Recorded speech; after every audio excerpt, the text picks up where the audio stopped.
దేవుని వాక్యం చూసుకుందామండి. యెషయా గ్రంథము 5వ అధ్యాయము 16వ వచనం ఒకసారి చదువుకుందాం.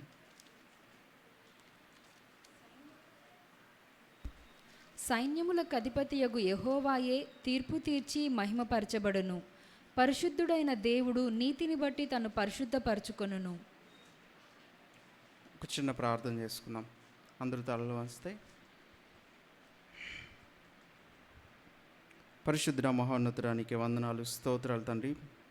గొప్ప దేవుడవు, సర్వోన్నతుడవు, అవును తండ్రి. పరిశుద్ధమైన దేవుడవు తండ్రి ప్రభా, నీతిమంతుడవు తండ్రి ప్రభా.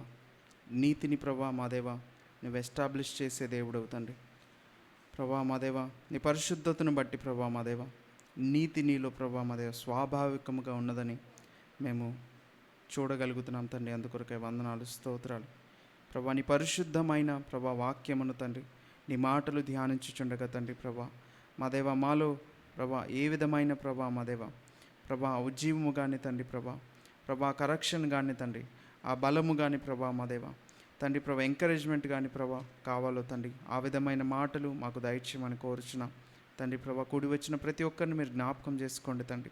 ప్రతి హృదయమును నువ్వు ఎరిగిన దేవుడవు కదా ప్రభా. ఏ మాటలు కావాలో తండ్రి ప్రభా, ఎటువంటి ప్రభా భూమికి ప్రభా మా దేవా ఎటువంటి ప్రభా ఎరువు వేయాలో, ఎటువంటి విత్తనములు వేయాలో ప్రభా నీవు ఎరిగిన దేవుడవు తండ్రి ప్రభా దేవా. అటువంటి మాటలు మాకు దయచేయమని కోరుతున్నాం తండ్రి ప్రభా. నిలబడుచున్నాను కూడా తండ్రి, అయోగ్యుడును అల్పుడును తండ్రి ప్రభా మా దేవా దేవా నీ పాత్రగా మాత్రమే వాడుకోమని ప్రార్థిస్తున్నాం తండ్రి. జ్ఞాపకం చేసుకోండి వినిచున్న ప్రభా ప్రతి వాక్యము తండ్రి ప్రభా కొట్టుకొని పోకుండానట్లు తండ్రి ప్రభా మా దేవా ప్రభా ప్రాఫిట్గా తండ్రి ప్రభా మా దేవ లాభదాయకముగా తండ్రి ప్రభా మా దేవా మరి మా ఆత్మలకు ప్రభా మా దేవా తండ్రి అది నరిష్ చేసేదిగా ప్రభా మా దేవా మమ్మల్ని బలపరిచేదిగా ఉండులాగున సహాయం చేయమని యేసుక్రీస్తు పరిశుద్ధ నామములో అడిగి వేడుకుంటున్నాం తండ్రి. ఆమేన్. హల్లెలూయా, హల్లెలూయా. ఒకసారి చదువుకుందాం మళ్ళీ ఒకసారి. యెషయా గ్రంథము 5వ అధ్యాయం 16వ వచనం. సైన్యములకు అధిపతియగు యెహోవాయే తీర్పు తీర్చి, సైన్యములకు అధిపతియగు యెహోవాయే తీర్పు తీర్చి మహిమపరచబడును. పరిశుద్ధుడైన దేవుడు నీతిని బట్టి తన్ను పరిశుద్ధపరచుకొనును. ఈ వాక్యమును మనం గమనించినప్పుడు ఒకవేళ మీరు యెషయా గ్రంథము 5 అధ్యాయాలు కనుక చదివితే ఫస్ట్ అధ్యాయానికి ఒకసారి వద్దాం. యెషయా గ్రంథం 1వ అధ్యాయము 2వ వచనం నుంచి మనం చదువుకుంటే కొంచెము దేవుడు దేని గురించి మాట్లాడుతున్నాడో మనకు కొంచెం అర్థమవుతుంది. చదవండి. యెహోవా మాట్లాడుచున్నాడంట. మనం ఏం చేయాలి? యెహోవా మాట్లాడుచున్నాడు, మనము వినాలి కదా. చెప్పండి. ఆకాశమా ఆలకించుము, భూమి చెవియొగ్గుము. నేను పిల్లలను పెంచి గొప్పవారినిగా చేసి తిని వారు నా మీద తిరగబడి ఉన్నారు. ఎద్దు తన కామందు నెరుగును, గాడిద సొంతవాని దొడ్డి తెలుసుకును. ఇశ్రాయేలుకు తెలివి లేదు, నా జనులు యోచింపరు. ఇంకా మీరు మొత్తం చూస్తే దేవుడు తన ప్రజలు తన మాట వినట్లేదు, లేకపోతే ఇవన్నీ ఉంటాయి అన్నమాట. దేవుడు తన ప్రజలకి ఎంతో చేస్తాడు. ఇంకా 5వ అధ్యాయం మొదటి నుంచి కూడా చూస్తే ఒక తోట గురించి దేవుడు మాట్లాడతాడు అక్కడ. నా ప్రియుని గూర్చి పాడదను వినుడి, అతని ద్రాక్ష తోటను బట్టి నాకిష్టుడైన వాని గూర్చి పాడదను వినుడి. సత్తువ భూమి గల కొండ మీద నా ప్రియునికి ఒక ద్రాక్ష తోట ఉండెను. చదవండి. ఆయన దానిని బాగుగా త్రవ్వి రాళ్లను ఏరి అందులో శ్రేష్టమైన ద్రాక్ష తీగలను నాటించెను. దాని మధ్యన బురుజు ఒకటి వేయించి ద్రాక్ష తొట్టిని తొలిపించెను. ద్రాక్ష పండ్లు ఫలింపవలనని ఎదురుచూచుచుండెను గాని దేవుడు ఏం చేశాడంట? ఒక ద్రాక్ష తోటని నాటాడంట. ఆ ద్రాక్ష తోటకు కావాల్సినవన్నీ చేశాడంట. ఏం చేశాడు? కంచేశాడు, శత్రువు రాకులను కంచేశాడు. ఇంకా నైట్ పూట దాన్ని వాచ్ చేయడానికి, లేకపోతే దాన్ని కాపలా కాయడానికి ఒక టవర్ కట్టించాడు. ఇంకా దానికి నీళ్లు పెట్టాడు, ఎరువేశాడు. లాస్ట్ 2-3 వీక్స్ బ్యాక్ మనం చదువుకున్నాం కదా అంజూరపు చెట్టు గురించి. అంజూరపు చెట్టు ఫలించట్లేదంట, కానీ దేవుడు ఏం చేశాడంట, ఆ తోటమాలి లేకపోతే దేవుడు ఏం చేశాడు, దానికి కావాల్సిన ఎరువు, దానికి కావాల్సిన నీళ్ళు అవన్నీ సప్లై చేశాడంట. ఇక్కడ కూడా ద్రాక్ష తోటను గురించిన మాటలు మనం చూస్తున్నాం.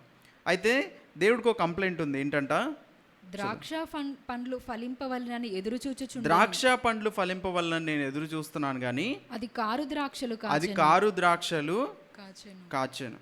ఇంకా చదవండి కిందకి. కావున యెరూషలేము నివాసులారా, యూదావారులారా, నా ద్రాక్ష తోట విషయము నాకు న్యాయము తీర్చవలనని మిమ్ము వేడుకొనుచున్నాను. దేవుడు అంటున్నాడు, నేను ఇంకా ఏం చేయాలి, నేను ఇంకేం చేస్తే, నేనేం ఆశించాను, నేను కావాల్సిందంతా చేశాను, ద్రాక్ష తోటకు కావాల్సిందంతా చేశాను, ఒక మంచి ఫలం ఫలించాలని, లేకపోతే మంచి పంట రావాల్సిన దానికి కావాల్సినవన్నీ నేను చేశాను, కానీ నాకు కారు ద్రాక్షలు అంటే చేదు ద్రాక్షలు అనుకోవచ్చు మనం, చేదు ద్రాక్షలు లేకపోతే కాని ఫలము నాకు కనబడుతుంది.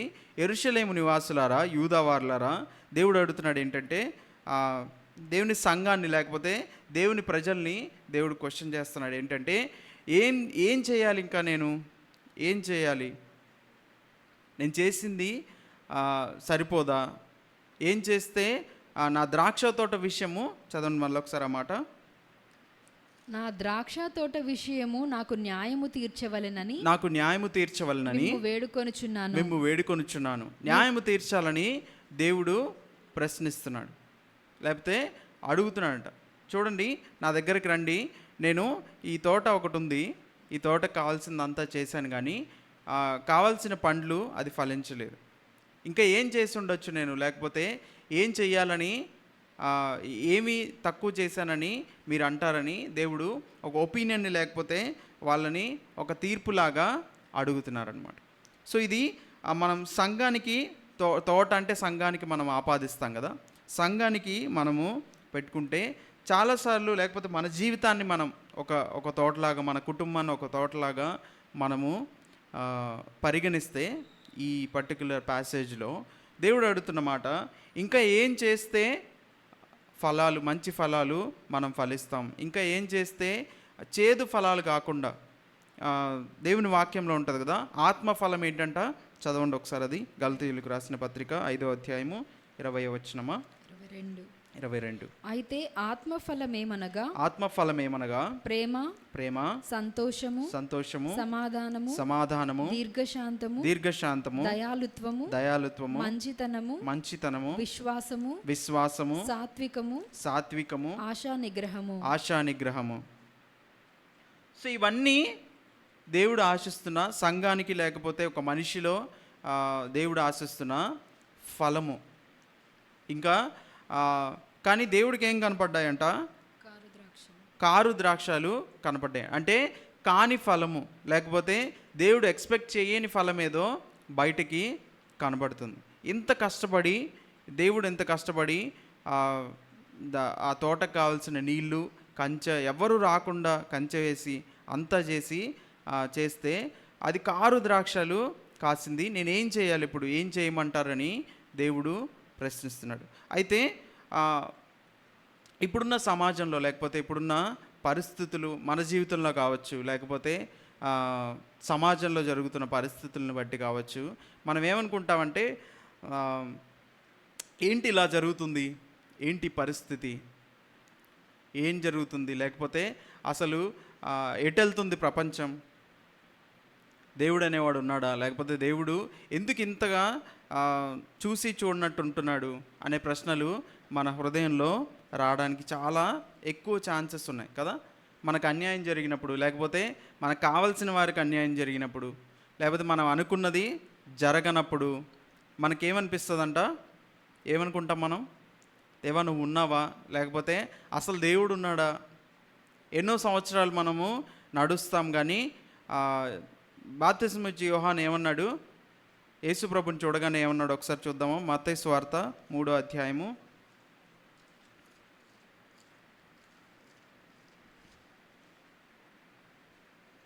11వ వచనం. మారు మనస్సు నిమిత్తము నేను నీళ్లలో మీకు బాప్తిస్మం ఇచ్చుచున్నాను. అయితే నా వెనక వచ్చుచున్నవాడు నాకంటే శక్తిమంతుడు. ఆయన చెప్పులు మోయుటకైనను నేను పాత్రుడను కాను. ఆయన పరిశుద్ధాత్మలోను అగ్నితోనూ మీకు బాప్తిస్మం ఇచ్చును. సో యేసుక్రీస్తుని చూసి ఇలాంటి మాటలు బాప్తిస్మం ఇచ్చి యోహాను మాట్లాడతాడు కదా, మనందరికీ తెలిసిన విషయం కదా. యేసుక్రీస్తుని చూసి, ఇదిగో నేనైతే నీళ్లలో మీకు బాప్తిస్మం ఇస్తాను, నేనైతే మారు మనస్సు నిమిత్తమైన పాపక్షమాపణ నిమిత్తమైన బాప్తిస్మం నేను ఇస్తున్నాను, కానీ నా వెనుక ఇంకొక ఆయన వస్తున్నాడు, ఆయన చెప్పులు వారిని విప్పుడుకైనా నేను పాత్రుడును కాను, ఆయన చేట ఆయన చేతిలో ఉన్నది, ఆయన పరిశుద్ధాత్మతోనూ అగ్నితోనూ మీకు బాప్తిస్మం ఇస్తాడని సాక్ష్యం ఇచ్చిన వ్యక్తి. ఇంకా యెషయా గ్రంథంలో అరణ్యములో కేక వేయించిన ఒక నిశ్శబ్దం అని ఈయన గురించే చెప్పబడిందని మనం మాట్లాడుకుంటాం. కానీ ఈయనకి ఎలాంటి డౌట్ వచ్చింది? చెరసాల్లో వేయగానే వాళ్ళ శిష్యులతో, అది చూడక్కర్లేదు కానీ చెరసాలలో వేయగానే వాళ్ళ శిష్యులతో ఒక వర్తమానం పంపించాడు యేసుక్రీస్తు దగ్గరికి. ఏంటది? రావాల్సిన వాడివి నీవేనా, ఇంకెవరి కోసమైనా మేము ఎదురు చూడాలా? యేసుక్రీస్తువి నువ్వేనా, మెస్సయావి నువ్వేనా అని ఒక ప్రశ్న ఎవరికి వచ్చిందంట? దేవుడి నుంచి పంపబడిన ఒక ప్రవక్తకి వచ్చింది. ఏ పరిస్థితిని బట్టి వచ్చింది? దేవుడు అంటాడు, నన్ను నా నిమిత్తము అభ్యంతరపడిన వారు ధన్యులు అంటాడు కదా. So last two weeks back Tuesday కూడా ఒక మాట దేవుడు మాట్లాడుతున్నాడు. ఏంటంట? యెషయా గ్రంథము, అదే యెషయా గ్రంథము 7వ అధ్యాయము 9వ వచనం చదవండి. షోమ్రోను ఎఫ్రాయిమునకు రాజధాని, షోమ్రోనునకు రెమల్యా కుమారుడు రాజు. మీరు నమ్మకుండిన ఎడల స్థిరపడకయుందురు. మీరు నమ్మకుండిన ఎడల స్థిరపడకు. ఇంగ్లీష్లో చాలా బ్యూటిఫుల్గా ఉంటుంది. If you do not stand firm in your faith, you will not stand at all. విశ్వాసంలో గనక మీరు ఇప్పుడు నించోకపోతే, ఈ పరిస్థితి ఏంటి తెలుసా? ఆహాజు రాజు ఉంటాడు, ఆహాజు రాజు మీదకి శత్రువులు దండెత్తి వస్తుంటారు. ఇంకా ఆయనకి ఒక నిరీక్షణ అంటే ఏమీ లేదు. చాలా భయంకరమైన పరిస్థితుల్లో ఉన్నారు. అక్కడ ఏం రాసి ఉంటుందంటే, జనుల హృదయాలు అరణ్యంలో గాలి కదులుచున్న ఒక చెట్ల వలె అయిపోయిందండి. అంటే భయంతో నిండిపోయింది. మా బ్రతుకు ఏమైపోతుంది, మేము బ్రతుకుతామా లేదా, మా ఉనికి ఏంటి, లేకపోతే మేము ముందుకు సాగగలుగుతామా లేదా అనే పరిస్థితుల్లో ఆహాజు ఉన్నప్పుడు దేవుడు ఈ మాటలు మాట్లాడుతున్నాడు. ఏంటి? నువ్వు విశ్వాసంలో కనుక నించోకపోతే, చదవండి ఒకసారి అది. మీరు నమ్మకుండిన ఎడల స్థిరపడక యుందురు. విశ్వాసంలో కనుక, ఎప్పుడు విశ్వాసంలో మనం నించోవాల్సి వస్తుంది? ఏమి జరగనప్పుడు విశ్వాసంలో నించోవాల్సి వస్తుందా? అది ఆ విశ్వాసము గట్టిగా కనబడుతుంది, లేకపోతే స్థిరమైనదిగా కనబడుతుందా? కనబడదు కదా. ఎప్పుడైతే కఠినమైన పరిస్థితులు వచ్చినప్పుడు, ఎప్పుడైతే ఫ్యూచర్ కనబడనప్పుడు, ఎప్పుడైతే నెక్స్ట్ స్టెప్ ఎక్కడ వేయాలో మనకి తెలియనప్పుడు, దేవుడు నాకున్నాడు అనే విశ్వాసంతో నిలబడగలిగితేనే మనము నిజమైన విశ్వాసులుగా పిలువబడతాం. అర్థమవుతుంది కదా. నా చుట్టూ ఉన్న పరిస్థితులు, ఇప్పుడు రీసెంట్గా ఒక దైవజనుడు చనిపోయారు కదా, అనుమానాస్పద స్థితిలో చనిపోయాడు. అదైతే ఏం జరిగిందో మనకు తెలియదు, కానీ దేవుడికే తెలియాలి. కానీ క్రైస్తవ సమాజంలో కలుగుతున్న భయం ఏంటి పరిస్థితి, ఏమవుతుంది? యేసుక్రీస్తు ఎప్పుడైనా చెప్పాడో, నన్ను నమ్ముకుంటే మీరు ప్రశాంతంగా బ్రతుకుతారు, ప్రశాంతంగా చస్తారు, ప్రశాంతంగా ఉంటారని చెప్పారా? దేవుడు ఎక్కడని చెప్పారా? దేవుడు ఎక్కడ చెప్పలేదు. నన్ను నమ్ముకుంటే మీకు శ్రమలు కలుగుతాయి, నన్ను నమ్ముకుంటే ఖచ్చితంగా మీకు బాధలు కలుగుతాయి. కానీ అది మీరు ఎలా చూస్తారు? How are we looking at them? మనం శ్రమల పట్ల, లేకపోతే కష్టాలని ఎలా చూస్తున్నాం అనేది మనము చాలా మంచిగా అర్థం చేసుకోవాలి, లేకపోతే చాలా కేర్ఫుల్గా మనము అధ్యయనం చేసుకోవాలి. ఎప్పుడైతే ఇలాంటి పరిస్థితి ఎప్పుడు వస్తుంది? నాకు కూడా చాలా భయం వేసింది. ఇప్పుడున్న పరిస్థితులు అంతా చూస్తుంటే ఆ స్పిరిట్ ఆఫ్ ఫియర్ కనబడుతుంది క్రైస్తవ లోకంలో. ఏంటి? బయటికి ధైర్యంగానే మేము నించుంటాం, అది చేస్తాం అంటున్నారు, కానీ ఏంటి ఇప్పుడు ఒకవేళ మనం గనక వెనక్కి తగ్గితే ఏమవుతుందో, మన పరిస్థితి ఏమవుతుందో? ఇప్పుడు క్రిస్టియన్స్ అంటే అట్లే ఊరికే ఎవరైనా ఏమన్నా అనొచ్చు, ఎవరేం చెయ్యరు అనే భావన అందరిలో కలుగుతుందేమో. ఎస్, మనం నించోవాలి, న్యాయంగా నించోవాలి, కానీ we should not get scared. భయపడాల్సిన అవసరం లేదు కదా. దేవుడు ఏమంటాడు, దేవుడు ఎప్పుడు మీరు మంచిగా జీవిస్తారని చెప్పలేదు. కష్టాలు ఇవన్నీ నా నిమిత్తము శ్రమలు మీకు కలుగుతాయి, కానీ మనం ధైర్యంగా నించోగలగాలి కదా. ఎప్పుడైతే మన పరిస్థితులు చాలా కష్టంగా ఉంటాయి, బ్రతకడానికి ముందుకెళ్ళడానికి అసలు ఏమీ నాకు ఆస్కారమే లేదు అన్నప్పుడు కనుక మనం నించోగలిగితే అది నిజమైన విశ్వాసం అవుతుంది. అదే ఆహాజు రాజుతో యెషయా గారు మాట్లాడుతున్న విషయం, లేకపోతే దేవుడు మాట్లాడుతున్న విషయం. If you do not stand in faith you will not stand at all. విశ్వాసంలో మనము దేవుడు ఉన్నాడు నాకు న్యాయం తీరుస్తాడు, లేకపోతే షడ్రక్ మేషక్ అబేద్నెగోలాగా మా దేవుడికి మాత్రమే మేము మొక్కుతాము, నువ్వేమైనా చేసుకో, మా దేవుడు కాపాడకపోయినా రక్షింపకపోయినా మేము నీ ప్రతిమకి మొక్కము అనే నిశ్చయత మనకు కలిగి ఉండాలి. సో ఈ పరిస్థితుల్లో, ఇలాంటి పరిస్థితుల్లో మనకేమవుతుందంట, దేవుడు ఉన్నాడా అసలు? బాప్తిస్మం ఇచ్చే యోహానికే డౌట్ వచ్చినప్పుడు మనకి డౌట్ రావడంలో పెద్ద ఆశ్చర్యమైన విషయం ఏం లేదు కదా. చాలా మన విశ్వాసం ఎంత, మన విశ్వాస పరిమాణం ఎంత, మనము దేవునితో నడిచే ఆ వాక్ ఎంత మనకి తెలుసు కదా. కాబట్టి ఇలాంటి క్వశ్చన్స్ వచ్చినప్పుడు దేవుడు ఒక మాట మాట్లాడుతున్నాడు. మళ్ళీ చదవండి, యెషయా గ్రంథము 5వ అధ్యాయం 16వ వచనం.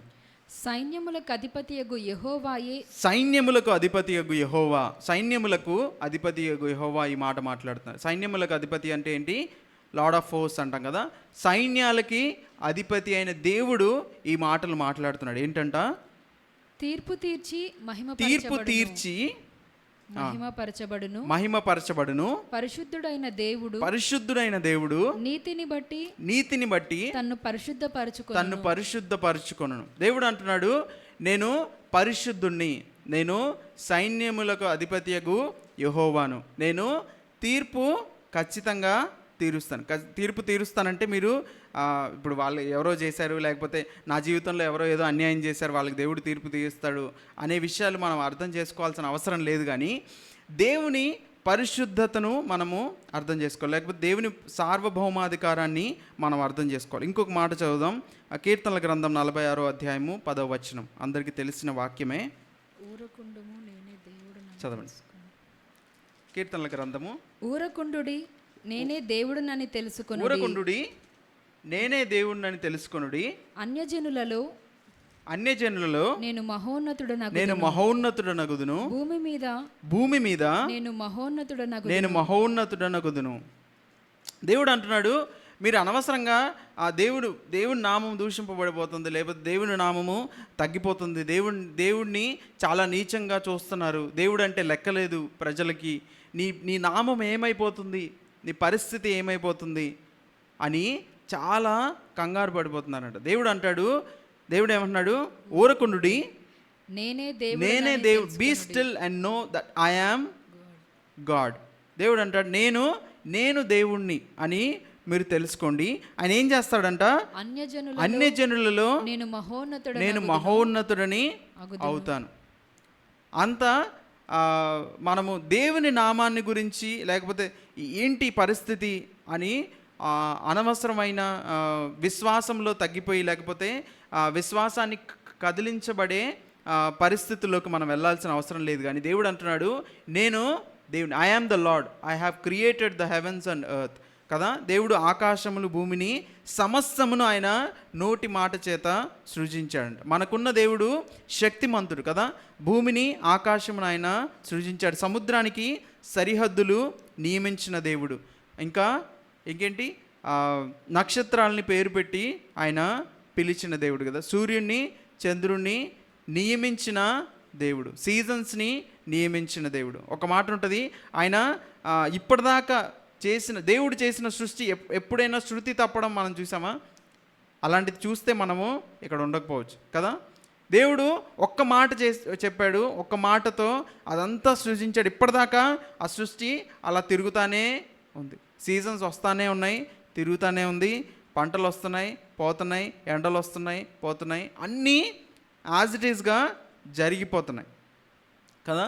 సో మనం గుర్తుపెట్టుకోవాల్సిన విషయం ఏంటంటే ఏంటి ఇప్పుడు దేవుడు, అవును దేవుడు మహోన్నతుడు, దేవుడు నామము ఆయన చూసుకుంటాడు అనే విషయం మాట్లాడుతున్నా. కానీ మాకేంటి, మనం ఏం చేయాలి ఉన్న పరిస్థితులు అంటే, మనము కంగారు పడాల్సిన అవసరం లేదు, కానీ ప్రార్థన చేయాలి. భారం ఉండాలి కరెక్టే, కానీ హోప్లెస్గా అయిపోకూడదు.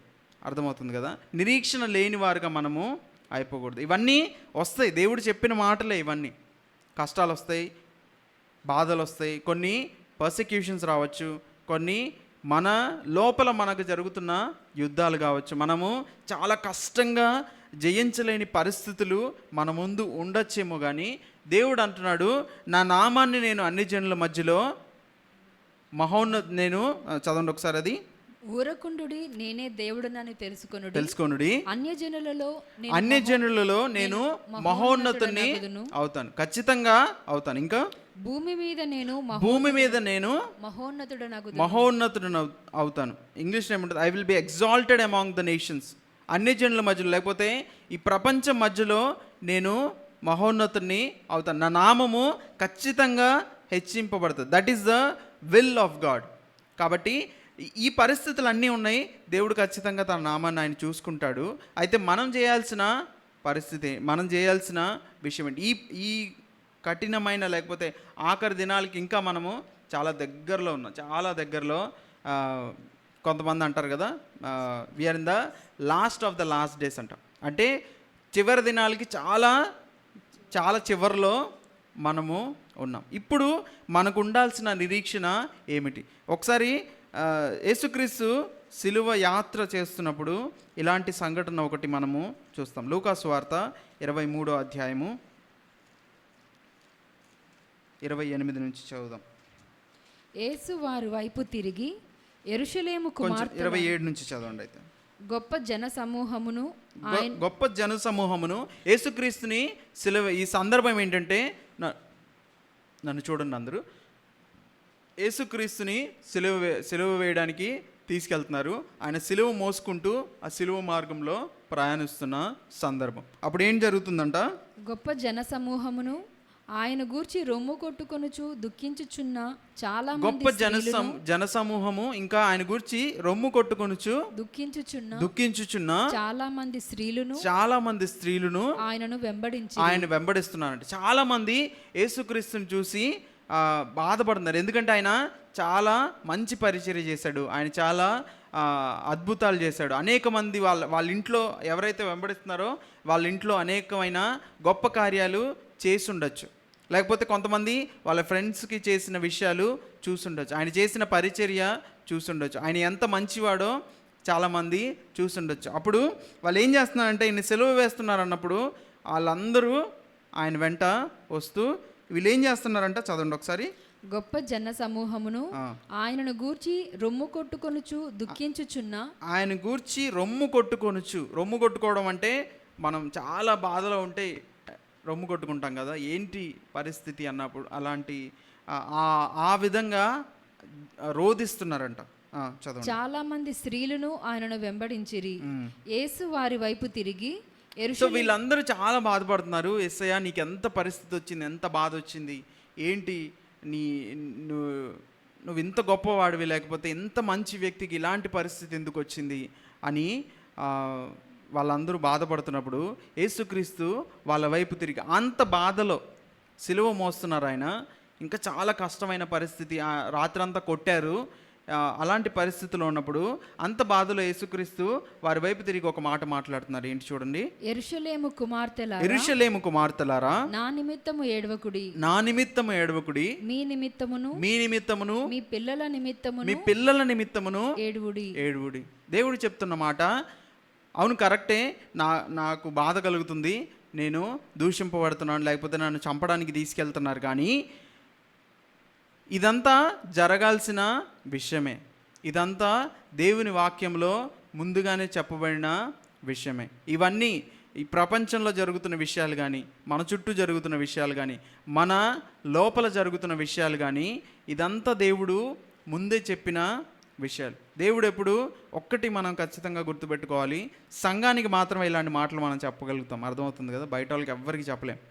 సంఘంతో దేవుడు చెప్తున్న మాట ఏంటంటే ఖచ్చితంగా శ్రమలు వస్తాయి, ఖచ్చితంగా బాధలు వస్తాయి, ఖచ్చితంగా అన్యాయానికి మనము గురి చేయబడతాం. అది బయట నుంచైనా అవ్వచ్చు, ఇంట్లో నుంచైనా అవ్వచ్చు, ఏదైనా అవ్వచ్చు. కానీ మన ఫోకస్ ఎక్కడుండాలి ఏంటి? దేవుని రాజ్యం, లేకపోతే దేవుని సంఘము, దేవుని రాజ్యం గురించిన భారం ఉండాలి, ఉండొద్దని నేను చెప్పట్లేదు. కానీ ఈ మధ్యలో మనకు ఉండాల్సిన ఫోకస్ ఏంటి? దేవుడు చెప్తున్న మాట, యెరూషలేము కుమార్తెలారా నా నిమిత్తం ఏడవకుడి గాని మీ నిమిత్తమును మీ పిల్లల నిమిత్తమును ఏడువుడి. మన ఫోకస్ ఎక్కడుండాలి? ఏంటంటే నా పరిస్థితి, వీటన్నిటి మధ్యలో నా పరిస్థితి ఎలా ఉంది, నా హృదయ పరిస్థితి ఎలా ఉంది, నా కుటుంబ పరిస్థితి ఎలా ఉంది, నా సంఘ పరిస్థితి ఎలా ఉంది అనే విషయాన్ని చూసుకోవాలని దేవుడు మాట్లాడుతున్నారు కదా. ఇవన్నీ జరుగుతున్నాయి కరెక్టే. నీ చుట్టూ జరుగుతున్న పరిస్థితులు నిన్ను కృంగదీస్తున్నాయి. నిన్ను చుట్టూ జరుగుతున్న పరిస్థితులు బ్రతకడానికి వీళ్ళేని సిచ్యువేషన్స్లో మనల్ని పెట్టచ్చేమో. కానీ దేవుడు అంటున్న మాట ఏంటంటే, యెరూషలేము కుమార్తెలారా మీ నిమిత్తము ఏడవండి, మీ పిల్లల నిమిత్తము ఏడవండి. మా పరిస్థితి ఏంటి? మేము కష్టం వచ్చినప్పుడు నిలబడగలుగుతామా? ఆహాజుతో వేసిన ప్రశ్నే దేవుడు ఇక్కడ కూడా వేస్తున్నట్టు మనము చూస్తాం. ఏంటి? విశ్వాసంలో గనక నిలబడకపోతే, విశ్వాసంలో if you do not stand firm in faith, విశ్వాసంలో గనక స్ట్రాంగ్గా నిలబడకపోతే, దిస్ ఈజ్ ద టైం. దేవుడు ఇస్తున్న మాట, దిస్ ఈజ్ ద టైం. ఇదే సమయము. ఇప్పుడే విశ్వాసంలో నిలబడాల్సిన సమయం. ఇప్పుడే విశ్వాసమును కనపరచాల్సిన సమయం. కాబట్టి మనము ఎలా ఉన్నాం? మనం గొప్ప దేవుడు పిలుచుకున్న గొప్ప వ్యక్తుల్ని మనం చూస్తే, నోవాతో మొదలు పెడదాం. నోవా ఉన్న పరిస్థితులు ఏంటి?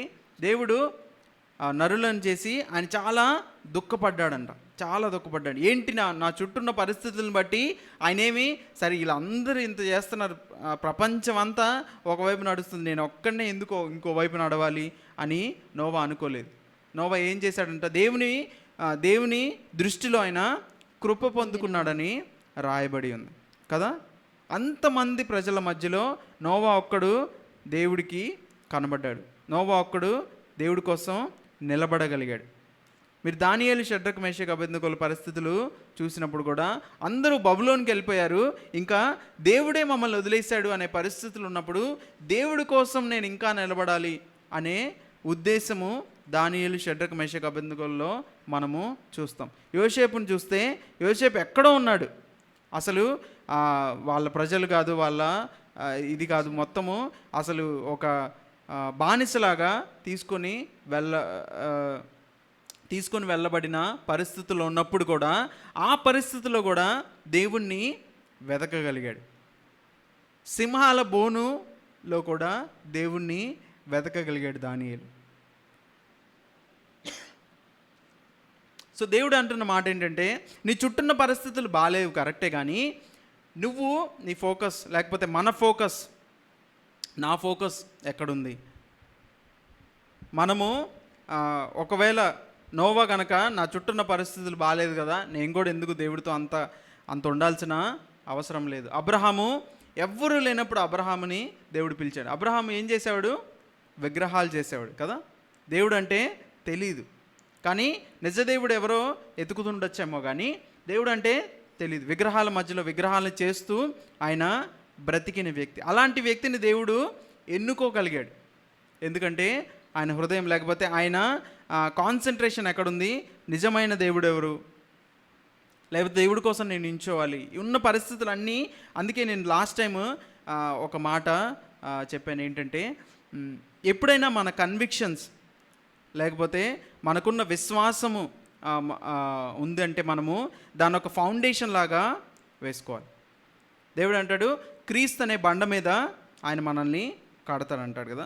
When we have our convictions as a foundation, మన విశ్వాసము, మనకున్న కన్విక్షన్ని తెలుగులో ఏమంటారు? ఒప్పుకోవడం, లేకపోతే మనకు అర్థమైన ఇది కరెక్ట్, లేకపోతే దేవుడు ఇలానే చేయమన్నాడు. చాలామంది ఏదైనా సిచ్యువేషన్ జరిగినప్పుడు, ఏదైనా గొడవలు జరిగినప్పుడు ఏం చేస్తారు? రిటాలియేట్ అవుతారు. వాళ్ళు మనల్ని అలా చేస్తుంటే మనం కూడా చేయాలి కదా, మనం ఊరుకుంటే చేతగాని వాళ్ళు అనుకుంటారు. లేకపోతే అంటే ఒక ఎగ్జాంపుల్ లాగా చెప్తున్నాను నేను, అంతే, ఓకేనా?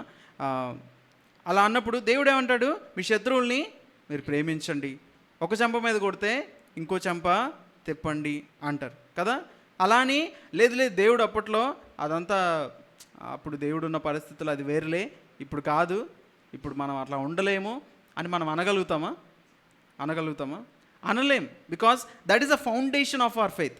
అది ఉండిపోయింది, ఒక పునాదిలాగా అది వేయబడింది. మనం ఎంత గింజుకొని, ఎంత ఆఖరి నిమిషం వరకు ఒక మనిషిని చంపేద్దాం అన్నంత వరకు వెళ్ళినా కూడా దేవుడు ఆఖరి నిమిషంలో అంటాడు, పగ తీర్చుకొనుట నా పని, నువ్వేం చేయాలి? అది పడేయాలి. పేతురు చాలా అంతకుముందే దేవుడు చెప్తాడు, నేను ఉండను, మీరు కత్తులు సిద్ధపరచుకోండి అంటే కత్తి పెట్టుకుంటాడు బొడ్లో. తర్వాత ఏమవుతుంది? సైనికులు వచ్చి ఆయన పట్టుకున్నప్పుడు పేతురు కత్తి తీసి చెవు నరికేస్తాడు. దేవుడు అంటాడు, ఇది కాదు, this is not what I want, ఇది కాదు. మన ఫౌండేషన్ ఏముండాలి? సో అందుకే మన కన్విక్షన్స్, మనము ఏదైతే ఒప్పుకున్నామో, మనం ఏదైతే పట్టుకున్నామో, మనం ఏదైతే నమ్మామో, దాన్ని ఒక ఫౌండేషన్ లాగా వేసుకున్నప్పుడు దాని మీద ఎంత గొప్ప గాలివాన వచ్చినా మనము నిలబడగలుగుతాం. అర్థమవుతుంది కదా? నిలబడగలుగుతాం. ఒకవేళ ఆ ఫౌండేషన్ ఇసుకతో చేసిందైతే పడిపోతాం, మనకు అర్థమవుతుంది.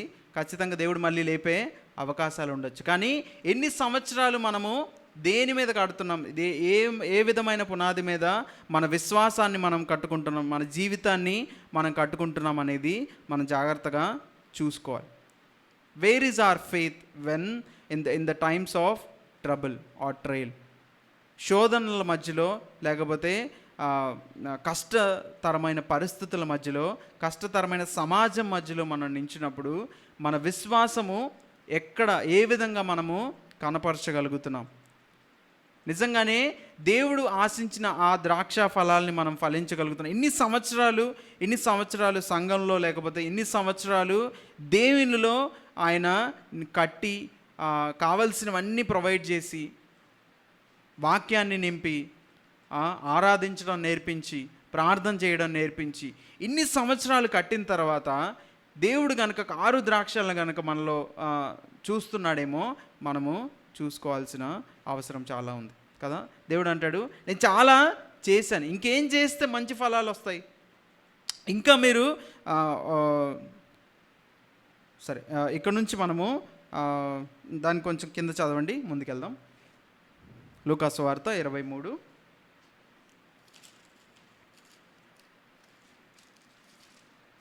29 నుంచి చదువుతారా? ఇదిగో గొడ్రాండ్రును కనని గర్భములను పాలియని స్తనములను ధన్యములైనవని చెప్పు దినములు వచ్చుచున్నవి. ఏమొచ్చుచున్నాయంట? ఇంకా వర్స్ అవ్వబోతుంది. ఇప్పుడు ఏమంటాడు ఆయన? ఒకసారి నా వైపు చూడండి అందరూ. ఇంకా ఏమంటాడు ఆయన? నా నిమిత్తం ఏడవద్దు, మీ నిమిత్తం, మీ పిల్లల నిమిత్తం ఏడవండి. ఈ పరిస్థితులు ఇప్పుడే ఇంత కష్టంగా ఉన్నాయని మీరు అనుకుంటున్నారు, కానీ ఇంకా దారుణమైన పరిస్థితులు. ఎలాంటి పరిస్థితులు వస్తాయంటే, అసలు పిల్లలు కనకపోవడం చాలా మంచి విషయం. ఎందుకంటే పిల్లల్ని కానీ ఈ పాడు సమాజంలో పెట్టడం ఎందుకు అనే పరిస్థితులు చదవన్నారు. మళ్ళీ ఒకసారి చదవండి అది. గొడ్రాండ్రును కనని గర్భములను పాలియని స్తనములను ధన్యములైనవని చెప్పు దినములు వచ్చుచున్నవి. ఏంటంట? జనరల్గా ఏమంటాం మనం? గొడ్రాలని, లేకపోతే పిల్లలు లేని వాళ్ళని మనం ధన్యులని పిలుస్తారు ఎవరైనా? సమాజం అలా పిలుస్తుందా? పిలవదు. కానీ అలాంటి సమయము రాబోతుంది. వి షుడ్, మనము విశ్వాసులుగా మనం ఏం చేయాలంటే, మనం చాలా ఈ లోకపు జీవితానికి, లేకపోతే ఈ శరీరంలో ఉన్న ఈ జీవితానికి మనం చాలా డిటాచ్ అయ్యి బ్రతకాలి కదా. ప్రాణం మీద మనం ఆశని వదులుకోవాలి అని చెప్పడం చాలా కష్టంగా ఉంది, కానీ వదులుకోవాల్సిన పరిస్థితులు. మన ప్రాణము కంటే దేవుని మీద మనం విశ్వాసాన్ని పెట్టుకోవాలి. ఒక్క నిమిషం.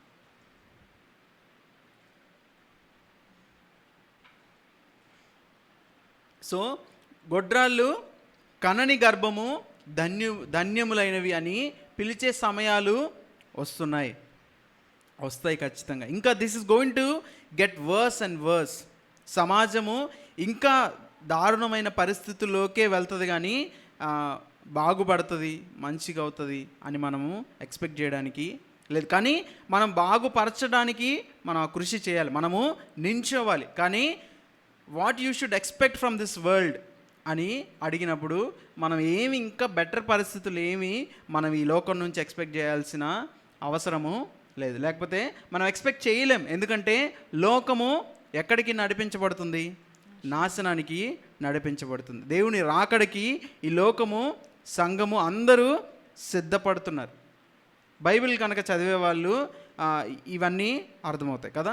మనము చిన్నగా ఆ అంతములోనికి మనము వెళ్ళాలి. అలానే ఇంకా అంతమైపోతుంది కదా, నా ఇష్టం వచ్చినట్టు నేను బ్రతుకుతానా అంటే దానికి కావాల్సిన కాన్సిక్వెన్సెస్ చాలా ఉంటాయి. దేవుడు అంటున్నమాట, ఈ లోకంలోంచి నువ్వేం ఎక్స్పెక్ట్ చేయలేవు.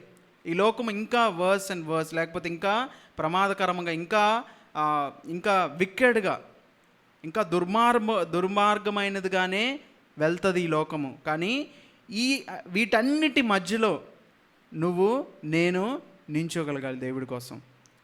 నేను నించోగలిగాయి. అది ఎప్పుడు సాధ్యమవుతుంది?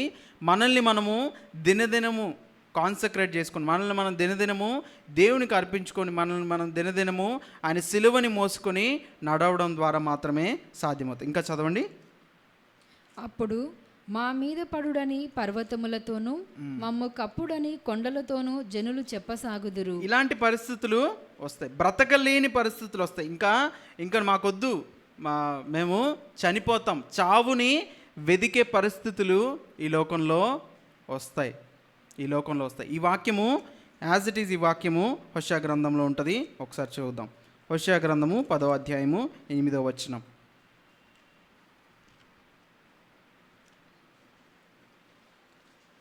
హోషేయ గ్రంథము 10వ అధ్యాయము 8వ వచనం. ఇశ్రాయేలు వారి పాపస్వరూపమైన ఆవెనులోని ఉన్నత స్థలములు లయమగును, ముండ్ల చెట్లును కంపయు వారి బలిపీఠముల మీద పెరుగును.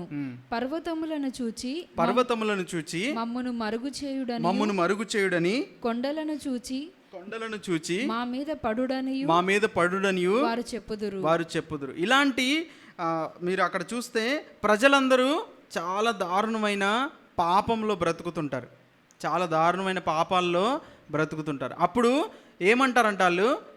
మేము బ్రతకలేం. లాస్ట్ వచనం మళ్ళీ చదవండి. మమ్మును మరుగు చేయుడని కొండలను చూచి పర్వతములను చూచి మమ్మును మరుగు చేయుడనియు కొండలను చూచి మా మీద పడుడనియు వారు చెప్తారంట. మమ్మల్ని చంపేయండి, లేకపోతే మేము ఈ లోకంలో బ్రతకలేకపోతున్నాం. కొండలారా మా మీద పడండి, మమ్మల్ని దాచేయండి, మేము ఈ బాధ తట్టుకోలేకపోతున్నాం అనే పరిస్థితులు వస్తాయి. అందరూ దయచేసి నన్ను చూడండి. ఇలాంటి పరిస్థితులు వస్తాయి. దేవుడు అంటున్నాడు ఇంకా వర్స్ సిచ్యువేషన్స్ వస్తాయి. అసలు ఎందుకు పిల్లల్ని కండమే దండగా, లేకపోతే ఇంకా మనము ఈ లోకంలో బ్రతకడమే దండగా అనే పరిస్థితులు చాలా వస్తాయి. కాబట్టి మనం ఏం చేయాలంట కొంచెం కింద చదువుదాం. 11వ వచనం, అదే హోషేయ గ్రంథం 10వ అధ్యాయం 11వ వచనం. ఎఫ్రాయిము నూర్పునందు అభ్యాసము గలదై కంకులను త్రొక్కగోరు పెయ్యవలే ఉన్నది. అయితే దాని నున్నని మెడకు నేను కాడి కట్టుదును. ఎఫ్రాయిము చేత దేవుడు అంటున్నాడు, ఎఫ్రాయిముకి ఒక నున్నని మెడ ఉందంట. అంటే నున్నని మెడ ఎవరికి ఉంటుంది? ఒక చిన్న, లేకపోతే ఒక లేక దూడ ఉందనుకోండి, లేకపోతే ఏదన్నా ఒక ఆవు, ఎద్దు, ఎప్పుడు దాని మెడ మీద కాడి పెట్టలేదు అనుకోండి, ఏముంటుంది? చాలా నున్నగా నీట్గా ఉంటుంది. ఎప్పుడు పనిచేయని చేతులు ఎలా ఉంటాయి? సాఫ్ట్గా మంచిగా కనబడతాయి కదా. ఎప్పుడు పనిచేసే చేతులు ఎలా ఉంటాయి? రఫ్గా, చాలా గట్టిగా, రాటు తేలిపోయినలాగా ఉంటాయి కదా. సో ఎఫ్రాయిముకి ఇప్పుడు దాకా ఆ కాడి మెడ మీద పెట్టలేదంట. ఆ నున్నని మెడ మీద దేవుడు ఏమంటున్నాడు, చదవండి ఒకసారి. అది నున్నని మెడకు నేను కాడి కట్టుదును, ఎఫ్రాయిము చేత దున్నించుటకు నేను ఒకని నియమింతును. సో దేవుడు అంటున్నాడు, నా కాడిని మీ మెడ మీద నేను పెట్టాలని ఆశిస్తున్నాను. ఈ మాట మత్తయి సువార్త 11వ అధ్యాయం 28లో ఉంటుంది కదా. ప్రయాసపడి భారము మోసుకొనుచున్న సమస్త జనులారా నా యొద్దకు రండి, నేను మీకు విశ్రాంతి కలుగజేతును. నేను సాత్వికుడును దీన మనస్సు గలవాడును గనుక మీ మీద నా కాడి ఎత్తుకొని నా యొద్ద నేర్చుకొనుడి. దేవుడు అంటున్నాడు, నా కాడిని మీరు ఎత్తుకొని. యేసుక్రీస్తు శిష్యులతో ఒక మాట అంటాడు కదా, ఎవరైతే తమ సిలువను ఎత్తుకొని నన్ను వెంబడించరో వారు నాకు పాత్రులు కారు అంటారు కదా. సో దేవుడు తన కాడిని మన మీద పెట్టాలని ఆశిస్తున్నాడు. కాడి పెట్టడం వల్ల వచ్చే ఉపయోగాలు ఏంటి? ఎందుకు కాడి పెట్టాలి? నార్మల్గా ఫ్రీగా ఉండి నేను అటు ఇటు తిరుగుతూ నేర్చుకోవచ్చు కదా. క్రమం లేకుండా 2 ఆవులు ఉన్నాయనుకోండి, 2 ఆవులు లేకపోతే ఎద్దులు అనుకుందాం, ఆవులు మళ్ళీ ఎద్దులు అనుకుందాం. 2 ఎద్దులు ఉంటే కాడి లేకుండా మీరు అరక కట్టగలుగుతారా? లేకపోతే ఆ ప్లోవింగ్ ఎక్విప్మెంట్ కట్టగలుగుతామా? కట్టలేం. ఒకవేళ కట్టాలని ప్రయత్నించినా కూడా 2 ఆవులకి మధ్య సింక్ ఉండదు. ఒక పద్ధతిలో అవి నడవలేవు.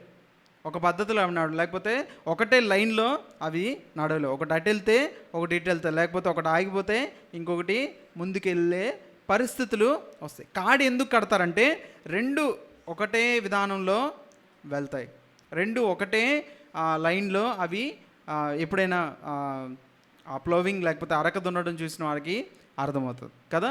సో ఎందుకంటే అవి 2 ఒకటే లైన్లో వెళ్ళగలుగుతాయి. దేవుడు ఏమంటాడు, కాడి నీ మీద నేను పెడతాను, కాడికి ఒకవైపు నేను ఉంటాను, ఇంకోవైపు ఆయన మనల్ని పెడతాడు. సో ఆ కాడి ఆయన మోస్తూ మనకు కూడా మోయడం ఊరికే మన మీద ఉంటుంది అంతే, మనకంతా భారం ఉండదు. ఆయన మాట ఏముంది, నా కాడి సులువు నా భారము తేలిక. అంత తేలిగ్గా ఉండదు, కానీ అక్కడ చెప్పినంత తేలిగ్గా ఉంటుందో లేదో కానీ దేవుడు అంటాడు మోస్ట్ ఆఫ్ ద వెయిట్, లేకపోతే చాలా భారం అంతా నేను మోస్తాను, కొంచెమే ఏదో నీకు నేర్పించినట్టు నీ మీద పెడతాను, కానీ అది సులువైనదిగా ఉంటుంది. ఎప్పుడు మనం కాడి కింద ఉన్నప్పుడు సులువుగా ఉంటుంది. కాడి బయటకు వచ్చామనుకోండి చాలా భారము మన మీద పెట్టుకోవాల్సి వస్తుంది, లేకపోతే మన మీద మనము పెట్టుకోవాల్సి వస్తుంది. అందుకే ప్రయాసపడి భారం మోసుకొనుచున్న సమస్త జనులారా నా యొద్దకు రండి, నేను మీకు విశ్రాంతి. ఒకసారి చెప్దాం అందరం, ప్రయాసపడి భారం మోసుకొనుచున్న సమస్త జనులారా నా యొద్దకు రండి, నేను మీకు విశ్రాంతి కలుగజేతును. నేను సాత్వికుడును దీన మనస్సు గలవాడును గనుక నీ మీద నా కాడి ఎత్తుకొని నా యొద్ద నేర్చుకోమంటున్నాడు అప్పుడు కదా. సో దేవుడు తన కాడిని, మళ్ళీ ఒకసారి మనం హోషేయ గ్రంథంలోకి వచ్చేద్దాం, 10వ అధ్యాయము 11.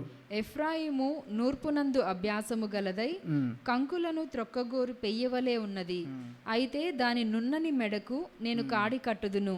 ఆయన ఏమంటున్నాడు, నా కాడిని మీ మీద పెడతాను, నా యొద్ద నేర్చుకోండి. ఒకవేళ ఆ కాడి క్రింద మనం లేకపోతే ఎప్పుడైతే కష్టమైన పరిస్థితులు వస్తాయో, ఎప్పుడైతే భారభరితమైన పరిస్థితులు వస్తాయో మనము తప్పిపోయే అవకాశాలు చాలా ఉంటాయి. తప్పిపోయే అవకాశాలు అంటే మనం దేవుడి నుంచి పూర్తిగా వెళ్ళిపోతామా, లేకపోతే దేవుడు అంటే ఎవరో తెలియదు అనే పరిస్థితిలోకి వెళ్ళిపోతామా అంటే అది కాకపోవచ్చు, కానీ దేవుణ్ణి మనము అర్థం చేసుకోలేని పరిస్థితిలోకి మనము వెళ్ళిపోయే ఛాన్స్ ఉంది. అందుకే మనకి ఇవన్నీ క్వశ్చన్స్ వస్తాయి కదా, దేవుడు ఉన్నాడా, దేవుడు ఏం చేస్తున్నాడు, ఉంటే చూస్తున్నాడా లేదా, లేకపోతే నిద్రపోతున్నాడా ఏంటి, ఇలాంటి క్వశ్చన్స్ అన్నీ మనకు. అందుకే కీర్తనల గ్రంథం 46లో ఏమంటాడు? ఊరికే ఉండి be still and know that I am God. నేనే దేవుడినని తెలుసుకోండి. దేవుడు ఎటువంటి వాడు అనే అర్థము, లేకపోతే ఆయన ఏం చేయగలడు, ఆయన ఎటువంటి వాడు అనేది మనం మనకు అర్థం చేసుకోలేకపోతే, లేకపోతే ఆ కాడి కింద మనం లేకపోతే మనం దేవుణ్ణి మిస్అండర్స్టాండ్ చేసుకోవాల్సిన పరిస్థితులు వస్తాయి. అంతే కదా. ఎప్పుడైతే కష్టతరమైన పరిస్థితులు వచ్చినప్పుడు మనం కనుక సనుగుతూ గొనుగుతూ ఉన్నామంటే మనకేం అర్థం కాలేదని, ఆయన వేస్ మనకి అర్థం కాలేదు, ఆయన ఎటువంటి వాడో మనకి అర్థము కాలేదు అనే కదా అర్థం.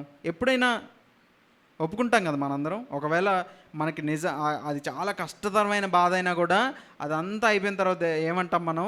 నాకే అర్థం కాలేదు, దేవుడు నన్ను చాలా సేఫ్గా తీసుకొచ్చాడు అనే అండర్స్టాండింగ్లోకి మనము తర్వాత వస్తాం. కానీ ఎప్పుడైతే శ్రమలో గుండా వెళ్తున్నప్పుడు కనుక మనకి ఈ ఎక్స్పీరియన్స్ లేకపోతే ఈ అండర్స్టాండింగ్ ఉంటే మనము నిలబడగలుగుతాం. అయితే ఇలాంటి పరిస్థితులు, ఇలాంటి క్వశ్చన్స్ ఉన్నప్పుడు మనం చేయాల్సిన పరిస్థితి ఏంటంటే, లూకాసు వార్తలో చూసినట్టు, నా కోసం మీరు ఏడవద్దు కానీ మీకోసం, మీ పిల్లల కోసం ఏడవండి. ఇంకా దాని కింద చదవండి, 12వ వచనం, 10-12. నీతి ఫలించినట్లు ఇంకా యాకోబు అది ఉంది కదా, ఎఫ్రాయిము చేత దున్నించుటకు నేను ఒకని నియమింతును, యూదా భూమిని దున్నును, యాకోబు దానిని చదును చేసుకొను. నీతి ఫలించినట్లు మీరు విత్తనము వేయుడి. ఏం చేయాలంట? ఇస్సాకు ఏం చేశాడు? ఇస్సాకు కరువులో ఉన్నప్పుడు ఏం చేశాడు? విత్తనము విత్తి నూరంతల ఫలము పొందాడు. విత్తాడు కదా, నూరంతల ఫలం కనబడుతుంది. కానీ ఫస్ట్ చేసిన పని ఏంటి? విత్తాడు. కరువులో ఉన్నప్పుడు, అసలు భూమి పంట ఎవరికి రావట్లేదు అనే పరిస్థితుల్లో ఉన్నప్పుడు విత్తగలిగే ధైర్యము మన విశ్వాసంలో మనకి ఉండాలి. అర్థమవుతుంది కదా. ఎప్పుడైతే పరిస్థితులు అన్నీ వ్యతిరేకంగా ఉంటాయో, ఎప్పుడైతే మనకు అసలు పంట రాదు అన్న పరిస్థితులు ఉన్నప్పుడు దేవుని మాట చొప్పున, దేవుని యందు విశ్వాసమును బట్టి మనం విత్తగలిగే ధైర్యము మనలో ఉండాలి కదా. ఇస్సాకు ఏ విధంగా విత్తాడో, కరువులో విత్తి ఆయన ఎంత కోసాడంట? 100 ఫలము కోసాడంట.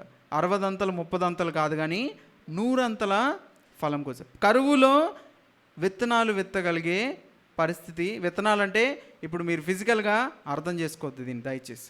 ఎప్పుడైతే కష్టతరమైన పరిస్థితులు, కరువు అంటే ఏంటి? విశ్వాసంలో నిలబడలేని పరిస్థితి. కరువు అంటే మనకి వచ్చే కష్టాలు కావచ్చు, మనకు వచ్చే బాధలు కావచ్చు, లేకపోతే మనకు వచ్చే మన చుట్టూ ఉన్న పరిస్థితులు కావచ్చు. ఆ కరువులో మనము విశ్వాసం అనే విత్తనమును కలిగి ఉండాలి, ప్రేమ అనే విత్తనమును కలిగి ఉండాలి. ఇక్కడ అదే మాట మాట్లాడుతుంది ఏంటి? నీతి ఫలించినట్లు మీరు విత్తనము వేయుడి, ప్రేమ అను కోత మీరు కోయుడి. ఏమన్నాడు? ఎంత బ్యూటిఫుల్గా ఉంది కదా. నీతి ఫలించినట్లు మీరు విత్తనం వేయండి, ప్రేమ అనే పంట లేకపోతే ఆ కోత మీరు కోయండి. ద్వేషము అనే పంట కాదు, కోత కాదు, లేకపోతే ఇంకా ఆత్మ ఫలములో లేని కోత కాదు, కారు ద్రాక్షలు కోయటం కాదు. కరువులో ఉన్నప్పుడు ఏం చేస్తాం? ఏదో ఒక కొంచెం తినగలిగే పిచ్చి చెట్టునైనా తినేస్తారు కదా జనాలు, అవునా కదా? ఏం చేశారంట? షోమ్రోన్లో కరువు వచ్చినప్పుడు ఏం చేశారంట? పావురపు రెట్ట తిన్నారంట కదా. అలాంటి పరిస్థితుల్లోకి వెళ్ళాలి తప్పదు. ఎందుకంటే మనుషుల లిమిటేషన్ అట్లే ఉంటుంది. కానీ దేవుడు ఏమంటున్నాడు? మీరు ఏం కోయాలంట? ఏం విత్తాలంట? నీతి. చదవండి. నీతి ఫలించినట్లు మీరు విత్తనం వేయుడి, ప్రేమ అను కోత కోయండి. ప్రేమ అనే కోత కోయండి. ఇంకా కారు ద్రాక్షలు కాదు, ఆత్మ ఫలము లేని కోతలు కాదు. మనం ఏం కోయాలి? ఏ పరిస్థితి ఉన్నా, కరువు ఉన్నా మనం విత్తాల్సింది నీతి కొరకు మాత్రమే. మనకి వ్యతిరేకమైన, మనల్ని చంపుతున్నా మనం కోయాల్సింది ప్రేమ అనే ఫలము, కోత మాత్రమే కోయాలి, వేరేది కోయకూడదు. ఎందుకంటే ఇదంతా నిజంగా మనం ఆ 5వ అధ్యాయాన్ని మనం కనుక అర్థం చేసుకుంటే దేవుడు ఎంతో ఇన్వెస్ట్ చేశాడు కదా. ఎన్నో సంవత్సరాలు మనం దేవుడిలో నిలబడుతున్నాం. ఎన్నో సంవత్సరాలు దేవుడిని మనం ఒక మాటలో చెప్పాలంటే వాడుకున్నాం. ఎంతో మనలో దేవుడు మనలో ఇన్వెస్ట్ చేశాడు. ఆయన ప్రేమను ఇన్వెస్ట్ చేశాడు, ఆయన బ్లెస్సింగ్స్ని ఇన్వెస్ట్ చేశాడు, ఆయన టైంని ఇన్వెస్ట్ చేశాడు. ఆయన మనల్ని నమ్మాడు. ఒక సంఘానికి మనల్ని కట్టాడు కదా, తన వధువుగా కట్టుకోవాలని ఆశించాడు. ఆయన ఎఫర్ట్ మొత్తాన్ని మన మీద పెట్టాడు. ఇండివిజువల్గా మనం ఏ పొజిషన్లో అయినా ఉండొచ్చు, ప్రీచింగ్ పొజిషన్లో ఉండొచ్చు, క్లీనింగ్ పొజిషన్లో ఉండొచ్చు, ఏ పొజిషన్లో అయినా ఉండొచ్చు. కానీ దేవుడు మనల్ని నమ్మి మనకు ఒక విశ్వాసంలో నిలబడగలగడానికి, ఆయన నామాన్ని విశ్వసించగలగడానికి ఒక పరిస్థితి, లేకపోతే అటువంటి నమ్మకాన్ని మనలో పెట్టినప్పుడు ఆయన ఏం ఎక్స్పెక్ట్ చేయాలి? ఒకవేళ కనుక మనం కారు ద్రాక్షాలు ఫలిస్తున్నాము అనే బాధ కనుక దేవుడు మనలో చూస్తే, కారు ద్రాక్షాలు మనలో కనబడితే, లేకపోతే ఆత్మ ఫలము కాకుండా ఆయన ఆశిస్తున్న ఫలము కాకుండా వేరే ఫలము కనుక మనలో కనబడుతుంది అని దేవుడు చూస్తే, ఇన్ని సంవత్సరాలు నేను ఎందుకు, ఒకవేళ అదే క్వశ్చన్ మనల్ని వేస్తే, యూదా వార్లారా, యెరూషలేం వార్లారా, నేను ఇంక ఏం చెయ్యాలి? ఈ ద్రాక్ష తోటకు నేను ఏం చెయ్యాలి? ఏం చేస్తే నేను ఆశించిన ఫలం వస్తుంది? లేకపోతే దేవుడు మనల్నే క్వశ్చన్ చేయొచ్చాము, ఇంకా నీకు ఏం చేస్తే నువ్వు మంచి ఫలం ఫలిస్తావు అనే క్వశ్చన్ కనుక దేవుడు మనల్ని వేస్తే మనం ఎలాంటి ఆన్సర్ చెప్తామో మనము చూసుకోవాలి. ఏం విత్తుతున్నాం, మన కష్టతరమైన పరిస్థితుల్లో మనం ఏం విత్తుతున్నాం అనేది మనము చూడాలి. ఆయన ఏమంటున్నాడు? నీతి ఫలించినట్లు, లేకపోతే చదవండి ఒకసారి,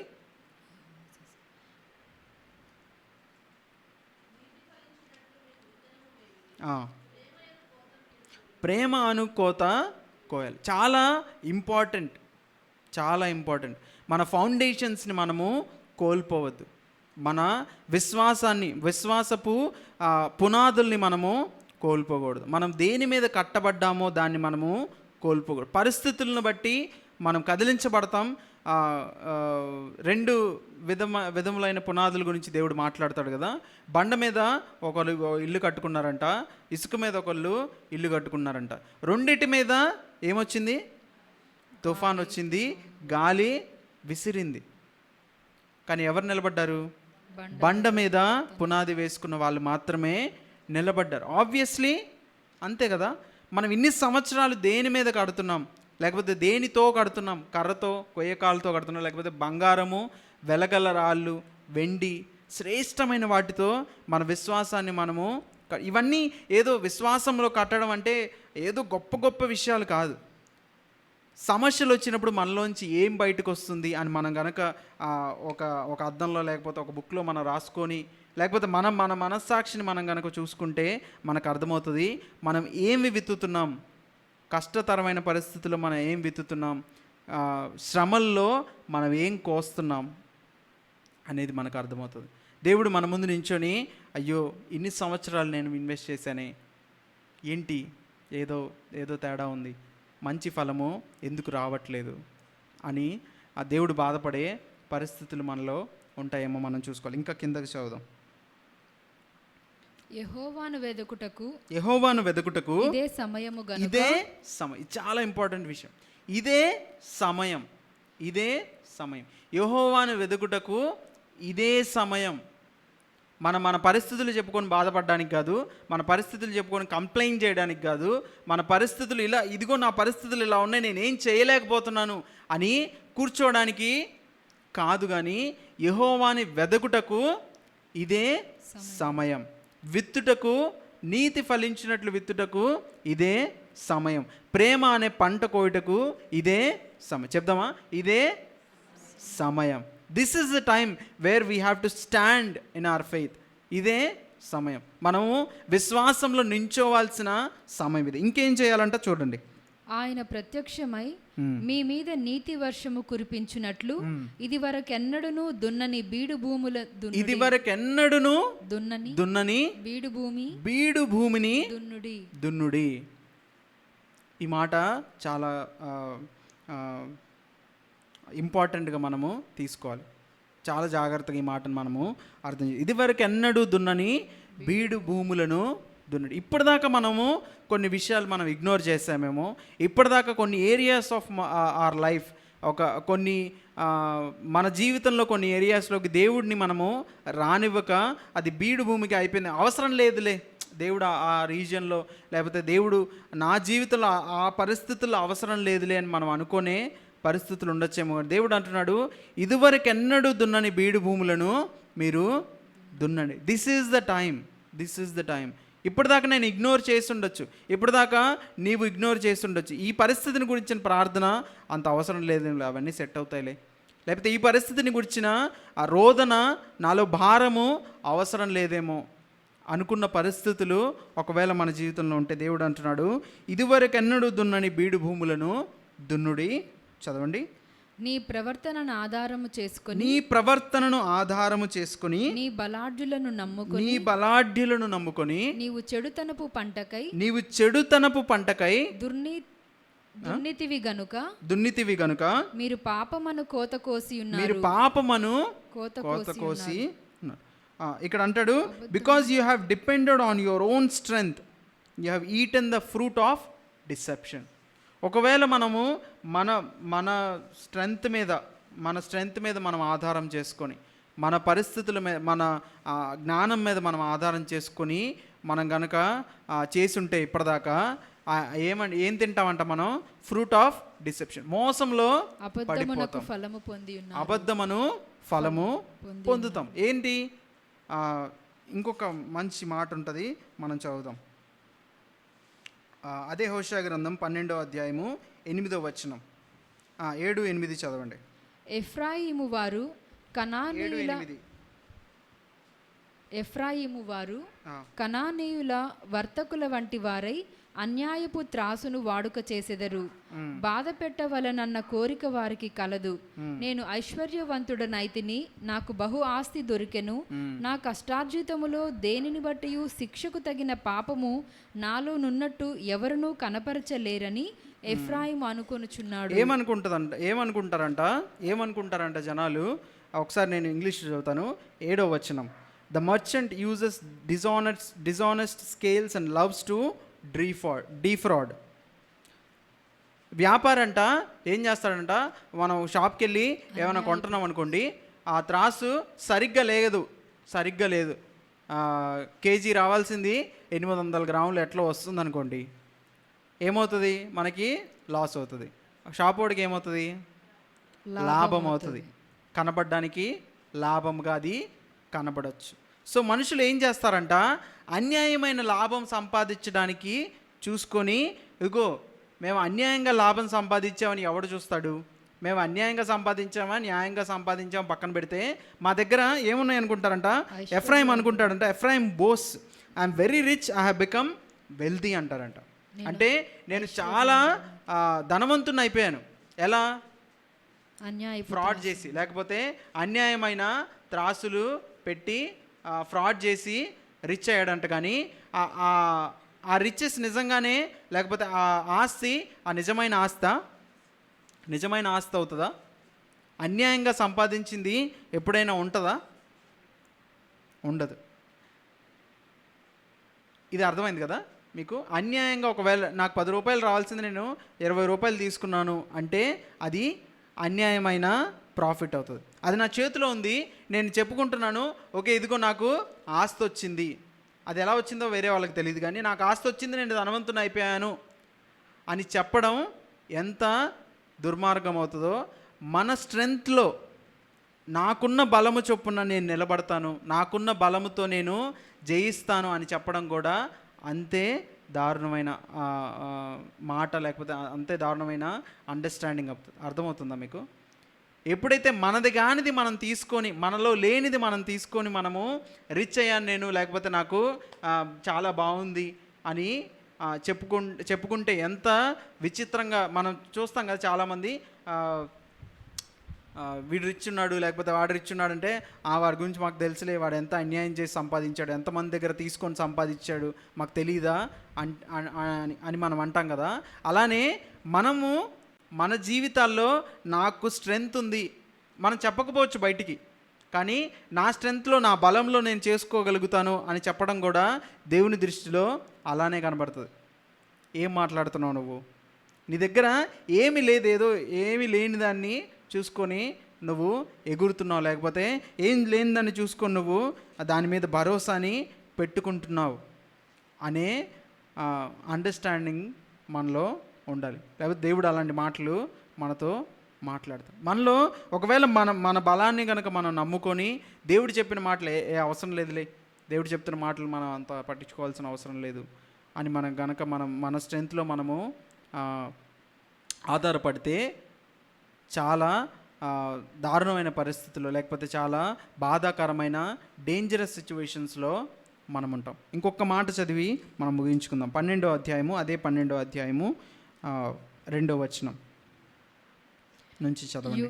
యూదా వారి మీద యెహోవాకు వ్యాజ్యము పుట్టెను, యాకోబు సంతతి వారి ప్రవర్తనను బట్టి ఆయన వారిని శిక్షించును, వారి క్రియలను బట్టి వారికి ప్రతీకారము చేయును. తల్లి గర్భమందు యాకోబు తన సహోదరుని మడిమను పట్టుకొనెను, మగసిరి గలవాడై అతడు దేవునితో పోరాడెను. జాగ్రత్తగా గమనించండి. తల్లి గర్భంలో ఉన్నప్పుడు యాకోబు ఏం చేశాడంట? తన సహోదరుని మడిమను పట్టుకొనెను. యాకోబు అంటే అర్థం ఏంటి? మోసగాడు. అందరు నన్ను చూడండి, లాస్ట్ ఒక 2-3 మినిట్స్లో నేను ముగిస్తాను. యాకోబు అంటే అర్థం ఏంటి? మోసగాడు. తల్లి గర్భంలో ఉన్నప్పుడు యాకోబు ఏం చేశాడంట?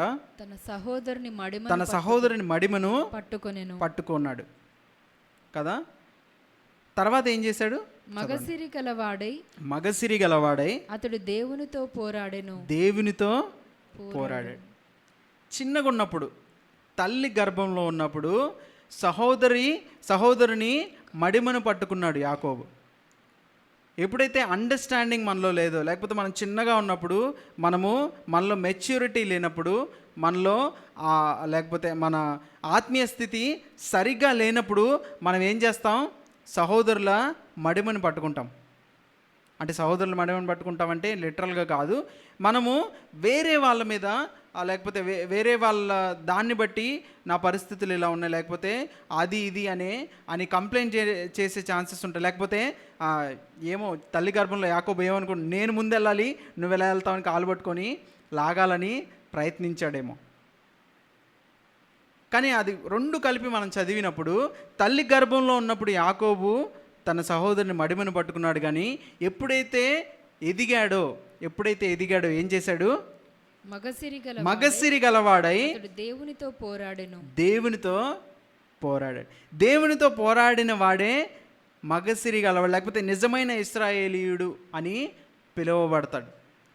ఈ మాట ఒకళ్ళని అంటారు దేవుడు. ఎవరిని? నువ్వు నిజమైన ఇశ్రాయేల్, లేకపోతే నువ్వు కూడా, ఈయన కూడా ఇశ్రాయేల్ వాడని ఎవరిని అంటారు? నతానియేలుని దేవుడు అంటాడు కదా. ఆయన ఈయన్ని చూశాడంట. ఎక్కడో, ఏ చెట్టు అది? అంజూరపు చెట్టు కింద ఉన్నప్పుడు చూశాడంట. చూసి ఏమంటున్నాడు? నీవు నిజమైన, లేకపోతే నీవు కూడా కుమారుడు. చదవండి ఒకసారి, అది దొరికిందా? రిఫరెన్స్ నాకు గుర్తులేదు, ఎవరైనా ఉంటే. యోహాను సువార్త మొదటి అధ్యాయము 47వ వచనం చదవండి. యేసు నతానియేలు తన యొద్దకు వచ్చుట చూచి, ఇదిగో ఇతడు నిజముగా ఇశ్రాయేలీయుడు. ఇశ్రాయేలు అంటే అర్థం ఏంటి? దేవునితో పోరాడువాడు, దేవునితో పోరాడు. మన చిన్నగా ఉన్నప్పుడు మన పోరాటాలు వేరే వాటి మీద ఉండొచ్చేమో, మన పోరాటాలు వేరే వాటి మీద, లేకపోతే నిజంగా అది ఎవరితో పోరాడాలో వారితో లేవేమో. కానీ యాకోబు ఎప్పుడైతే పెద్దవాడయ్యాడో దేవునితో పోరాడి మగసిరి గలవాడై దేవునితో పోరాడాడు. మన పోరాటము ఎవరితో ఉండాలి? కష్టాల్లో ఉన్నప్పుడు, నష్టాల్లో ఉన్నప్పుడు, మన పరిస్థితులు బాగాలేనప్పుడు మన పోరాటం ఎప్పుడు మనుషులతో ఉండద్దు. మన పోరాటం ఎప్పుడు ఫ్లెష్ అండ్ బ్లడ్తో, లేకపోతే శరీరము రక్తమాంసములతో మన పోరాటము ఎప్పుడు ఉండకూడదు. యాజ్ ఎ మెచ్యూర్డ్ క్రిస్టియన్స్, మనము ఎదిగిన ఒక క్రైస్తవులుగా, లేకపోతే క్రీస్తును వెంబడించే వాళ్ళుగా మన దృష్టి ఎప్పుడు ఎక్కడ ఉండాలి తెలుసా? కష్టాలు వెనుక ఏవైతే పర్పస్ ఉందో, లేకపోతే మనిషి వెనక ఎవరైతే మనల్ని ఇబ్బంది పెడుతున్న మనిషి వెనక ఎటువంటి ఆత్మ పనిచేస్తుందో దాని మీద మన కళ్ళు, మన దృష్టి ఎప్పుడు ఉండాలి. యాకోబు అర్థం చేసుకున్నాడు, ఓకే నేను మనుషులతో పోరాడితే నాకేమీ రాదు, నేను చాలా మనుషులతో పోరాడాను, ఇప్పుడు దాకా పోరాడాను, నా అన్నతో పోరాడి నేను మోసం చేసి నేను జ్యేష్ఠత్వాన్ని తీసుకున్నాను, నేను చాలా లాభాలతో పోరాడాను, ఇవన్నీ జరిగాయి, కానీ ఇప్పుడు నేను ఇంకా ఎవరితో నేను ఇంకా దేవునితో పోరాడతాను. అప్పుడే యాకోబు ఇశ్రాయేలుగా మారాడు. అర్థమవుతుంది కదా. సో ఇదంతా మనం మర్చిపోయినా, అన్నీ మర్చిపోయినా కూడా ఒక్క మాట మనం గుర్తుపెట్టుకోవాల్సిన విషయం ఏంటంటే, కష్టాలు బాధల్లో ఉన్నప్పుడు మన పరిస్థితులు బాగాలేనప్పుడు మనము విశ్వాసంలో ఇంకా గట్టిగా నిలబడాలి. మన దృష్టి వేరే వాళ్ళ మీద, లేకపోతే వేరే పరిస్థితుల మీద, సమాజం మీద ఉండాల్సిన అవసరం లేదు. కానీ మన దృష్టి అంటే మనము సమాజంలో ఏం జరుగుతుందో తెలుసుకోవాలి, చూడాలి, పరిస్థితులను బట్టి నడుచుకోవాలి. కానీ మన దృష్టి ఎప్పుడు నేను ఎలా నిలబడగలుగుతాను ఈ పరిస్థితుల్లో, how am I standing in faith, నేను ఎలా ఇంకనూ బలపడగలుగుతాను అనే ఉద్దేశం మనలో ఉండాలి. ఈ పరిస్థితుల్లో మనము దున్నని బీడు భూములు ఏవైతే, ఇంకా నా జీవితంలో దేవుడు లేని పరిస్థితులు ఏమున్నాయో అవి నేను దున్నాలి. నేను కష్ట సమయాల్లో నేను ఏం విత్తనం వేయాలి, అసలు విత్తాలనే ధైర్యము నాలో ఉందా లేదా, నేను ఏం పంటను కోస్తున్నాను అనే ఈ కాన్షియస్నెస్ ఒక మెచ్యూర్డ్ క్రిస్టియన్కి ఖచ్చితంగా ఉండాలి. మనం ఎదుగుతున్న కొద్దీ మనం వెనుకున్న సాతాను సంబంధమైన ఆత్మలను, లేకపోతే దురాత్మ శక్తులతో మనం పోరాడాలి. కానీ మనుషులతో కానీ, పరిస్థితులతో కానీ, లేకపోతే మనతో మనం కానీ పోరాడకూడదు. అర్థమవుతుంది కదా. ప్రార్థన చేసుకుందాం.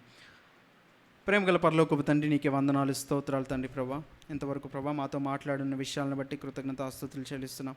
అవును తండ్రి, మా దృష్టి ప్రభా మా దేవ తండ్రి, ప్రభా ఈ లోకంలో ప్రభా మా దేవ జరుగుతున్న పరిస్థితుల్లో, మా జీవితంలో జరుగుతున్న పరిస్థితులను బట్టి ప్రభా మేము కృంగిపోక తండ్రి, ప్రభా ఏం జరుగుతుంది అని క్వశ్చన్ మార్క్తో ప్రభా మేము ఉండక దేవా ప్రభా, మేము ప్రభా మా దేవ నీవిచ్చిన ప్రభా, నీవు పెట్టిన ఆ ద్రాక్ష తోటలో మేము ఎలా ఫలిస్తున్నామని ప్రభా మా దేవ, మేము ఏ విధంగా ప్రభా ముందుకు సాగుతున్నామని ప్రభా మా దేవ, కరువులో మేము వెత్తగలుగుతున్నామా లేదా, ఏ పంటను మేము కోస్తున్నామని ప్రభా మా దేవ, ఈ విషయాలను బట్టి ప్రభా మా దేవ మేము తండ్రి ఆ దున్నని బీడు భూములను దున్నుకొని తండ్రి ప్రభా దేవా, చదును చేసుకొని తండ్రి నీ విత్తనము ప్రభా మా దేవ, నీ వర్షము కోసం ఎదురు చూసేవారుగా ప్రభా మమ్మల్ని తీర్చిదిద్దమని ప్రార్థిస్తున్నాం తండ్రి.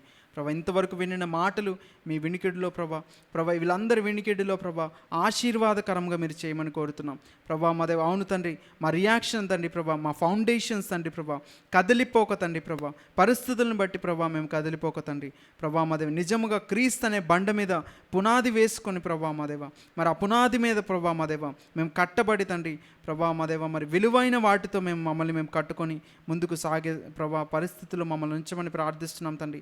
మా కన్నులు మూసుకుపోయింటే తండ్రి ప్రభా ఆత్మీయమైన కన్నులు మూసుకుపోయింటే ప్రభా మీరు తెరవమని కోరుతున్నాం తండ్రి ప్రభా, సహాయం చేయమని కోరుతున్నాం. పరిస్థితులను బట్టి మేము మారక తండ్రి ప్రభా దేవా, నీ స్వరూపంలోనికి ప్రభా దినదినము మేము ప్రభా నూతన పరచబడిలాగున మీరు సహాయం చేయమని యేసుక్రీస్తు పరిశుద్ధ నామములో అడిగి వేడుకుంటున్నాం తండ్రి. ఆమేన్, ఆమేన్.